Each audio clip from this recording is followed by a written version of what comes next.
अस्सलाम वालेकुम। हमने एक चैप्टर स्टार्ट किया था जिसका नाम था एटॉमिक स्ट्रक्चर। अब इसमें हमने कुछ इंट्रोडक्शन में चीज़ें पढ़ ली थी। हमने पढ़ा एटम क्या होता है, ये किस लफ्ज़ से ड्राइव किया गया है। उसके बाद सब एटॉमिक पार्टिकल्स क्या होते हैं, इसकी कंपोजिशन एटम की क्या होती है, इलेक्ट्रॉन, प्रोटॉन, न्यूट्रॉन, जिनको हम फंडामेंटल पार्टिकल्स भी कहते हैं, और वो हमने वन बाय वन सारा डिटेल से पढ़ लिया था। अब जो हमारा टॉपिक है वो है थ्योरीज अबाउट एटम।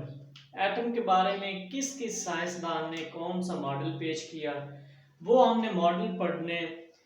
अब उनमें जो मेन ये चार मॉडल हैं, एक थॉमसन मॉडल है, एक रदरफोर्ड मॉडल है, बोर मॉडल है, और क्वांटम मैकेनिकल मॉडल है। अब हम इनको वन बाय वन पढ़ेंगे अपने लेक्चर्स में। तो आज हम स्टार्ट करते हैं थॉमसन मॉडल। थॉमसन मॉडल क्या है? थॉमसन मॉडल,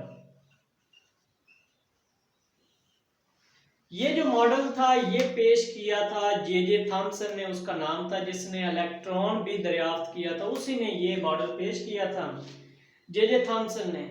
इसने ये कहा, इसके मॉडल के मुताबिक ये था कि ये एक एटम है। ये क्या है? एक एटम है। और एटम क्या है? ये पॉजिटिव चार्ज वाली शक्ल है। Atom is a structure of positive charge. Atom क्या है? पॉजिटिव चार्ज वाली शक्ल है, और इसके अंदर नेगेटिव पार्टिकल धन से हुए या अटैच हुए हुए। आप इसकी इस तरह एग्जांपल ले सकते हैं, जिस तरह वाटरमेलन है या उसको तरबूज कहते हैं, उसके अंदर जो पानी होता है उसने सारी स्ट्रक्चर उसने घेरी होती है, और उसके अंदर जो बीज होते हैं वो क्या होते हैं? उसके अंदर धन से होते हैं। इसी तरह जे थॉमसन ने ये कहा कि जो एटम है ये पॉजिटिव चार्ज वाली क्या है? शक्ल है, और इसके अंदर नेगेटिव पार्टिकल क्या है? अटैच्ड है। तो ये एक सिंपल सा जे थॉमसन का मॉडल था। तो मेन आता है हमारे पास जो सेकंड है वो है रदरफोर्ड एटॉमिक मॉडल। रदरफोर्ड ने क्या किया? पहली बात तो ये है कि रदरफोर्ड ने ये जानने के लिए कि एटम में पॉजिटिव और नेगेटिव चार्ज है, एटम में पॉजिटिव और नेगेटिव चार्ज कैसे इकट्ठे रहते हैं, कैसे कोएग्जिस्ट करते हैं। उसने ये जानने के लिए कि एटम में पॉजिटिव और नेगेटिव चार्ज कैसे इकट्ठे रहते हैं, उसने क्या किया? उसने गोल्ड फॉयल पर एक्सपेरिमेंट किया। किस पर एक्सपेरिमेंट किया? गोल्ड फॉयल पर। क्या जानने के लिए कि एटम के अंदर पॉजिटिव और नेगेटिव चार्ज कैसे इकट्ठे रहते हैं, उसने गोल्ड फॉयल पर क्या किया? एक्सपेरिमेंट किया। अब उसने कैसे किया? उसने एक गोल्ड फॉयल लिया, ये फॉर एग्जांपल एक उसने क्या किया? गोल्ड फॉयल लिया। एक उसने गोल्ड फॉयल ले लिया। ये जो गोल्ड फॉयल था ये बहुत ही बारीक था, और ये कितना बारीक था? 0.00004 सेंटीमीटर। ये जो गोल्ड फॉयल था ये इतना क्या था? बारीक था। अब उसने क्या किया? उसने इसके पीछे एक जिंक सल्फाइड से पेंट की हुई स्क्रीन लगा दी। किससे पेंट की हुई? Zinc sulphide. जिंक सल्फाइड से पेंट की हुई उसने क्या लगा दी? स्क्रीन लगा दी। अब उसके बाद उसने क्या काम किया? उसने अल्फा पार्टिकल्स की बम्बार्डमेंट की। उसने क्या किया? अल्फा पार्टिकल्स की बम्बार्डमेंट की। आपको पता है अल्फा पार्टिकल्स क्या होते हैं? अल्फा पार्टिकल हीलियम के जो न्यूक्लियाई हैं उनको क्या कहते हैं? अल्फा पार्टिकल्स कहते हैं। अच्छा, अब उसने क्या किया? उसने ये एक गोल्ड फॉयल लिया, उसके पीछे जिंक सल्फाइड से पेंट की हुई क्या लगा दी? स्क्रीन लगा दी, और दूसरी साइड से अल्फा पार्टिकल्स की बम्बार्डमेंट की। किसकी बम्बार्डमेंट? Alpha particle. अब उसने कुछ ऑब्जर्वेशन निकाले। क्या निकाले? ऑब्जर्वेशन। ऑब्जर्वेशन उसने क्या निकाले? 3 ऑब्जर्वेशन उसने निकाले। उसने देखा कि ज्यादातर जो अल्फा पार्टिकल हैं वो वर्क में से सीधे गुजर गए। Mostly alpha particle gold foil में से क्या हो गए, सीधे गुजर गए। कुछ गुजर तो गए लेकिन लार्ज एंगल पे क्या हुआ, रिफ्लेक्ट हो गए, मुड़ गए। कुछ गुजर तो गया लेकिन लार्ज एंगल पे क्या हुआ, रिफ्लेक्ट हो गए, मुड़ गए। और कुछ क्या हुआ, वो टकरा कर वापस चले गए। तीन उसने ऑब्जर्वेशन निकाले। उसने कहा कि ज्यादातर जो अल्फा पार्टिकल्स हैं वो वर्क में से सीधे गुजर गए, कुछ गुजर तो गए लेकिन बड़े जाविये पे, लार्ज एंगल पे वो क्या हो गया, रिफ्रैक्ट, मुड़ गए। और कुछ टकरा कर क्या हुआ, वापस चले गए। अब ये उसके थे ऑब्जर्वेशन। अब इस बेस पे उसने कुछ रिजल्ट्स निकाले। आपने ये उस मॉडल के उसने क्या निकाले, रिजल्ट्स।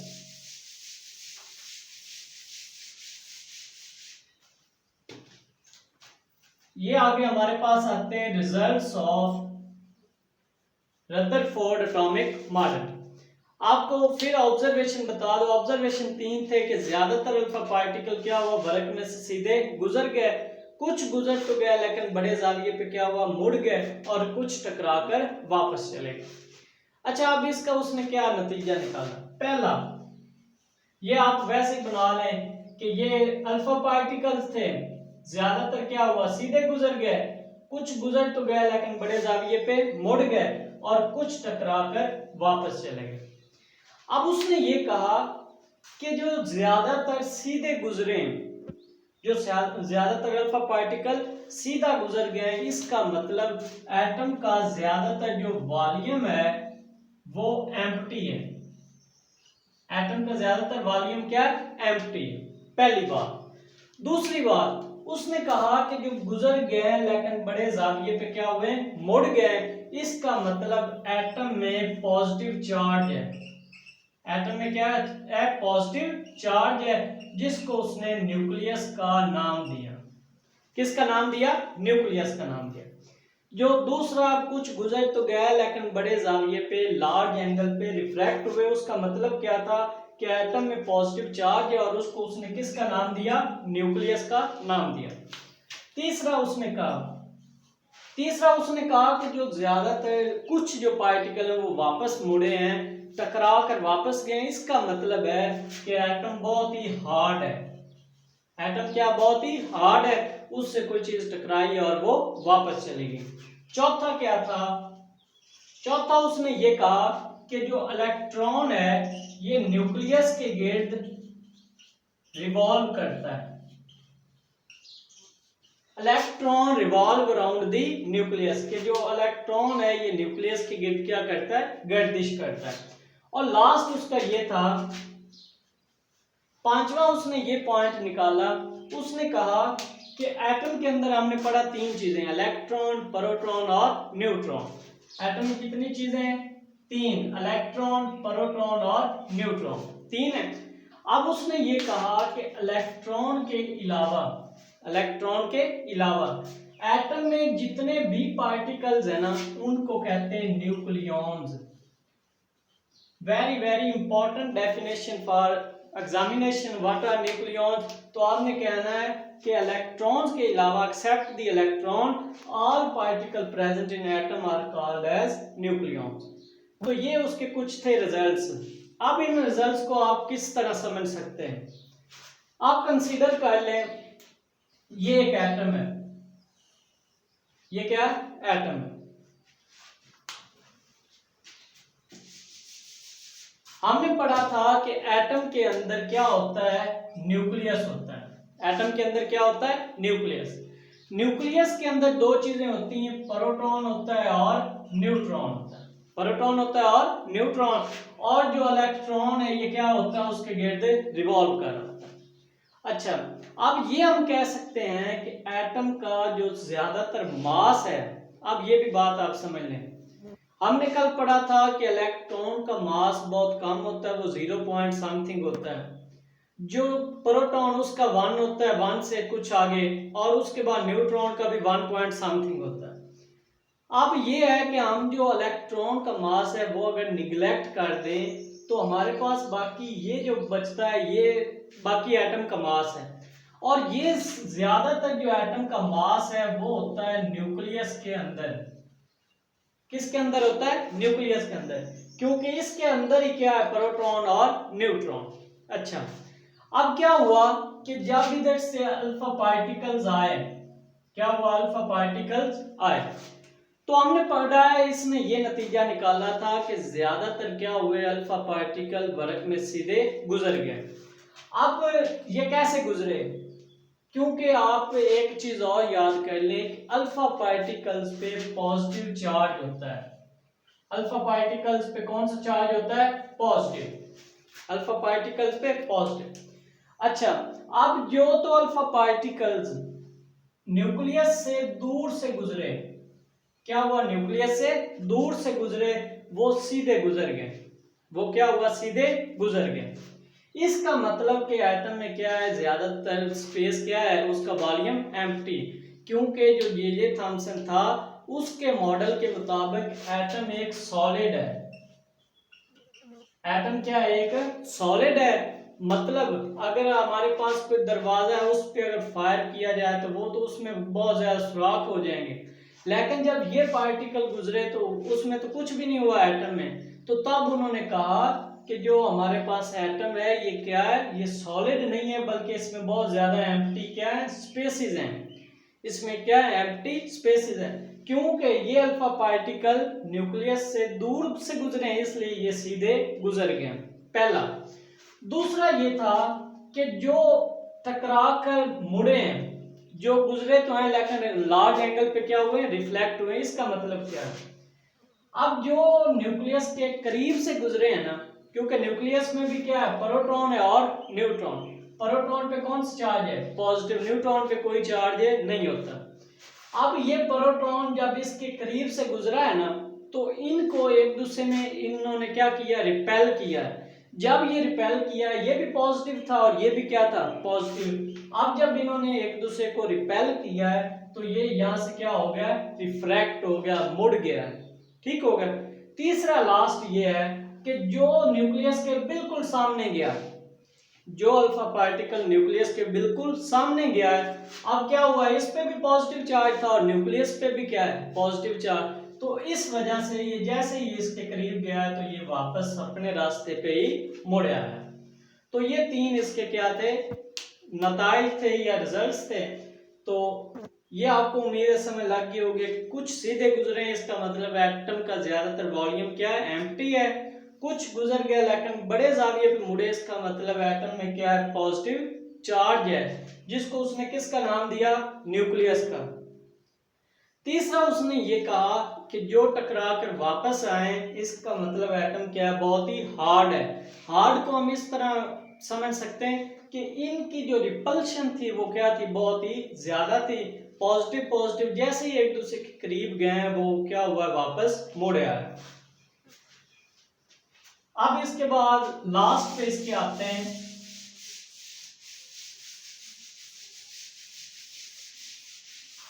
अब इसके कुछ आते हैं डिफेक्ट्स।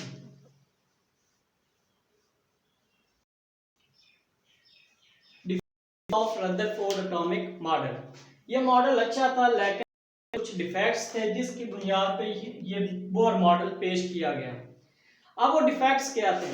पहला डिफेक्ट ये था कि रदरफोर्ड मॉडल की जो बुनियाद थी वो थी क्लासिकल थ्योरी पे। किस पे थी? क्लासिकल थ्योरी पे थी।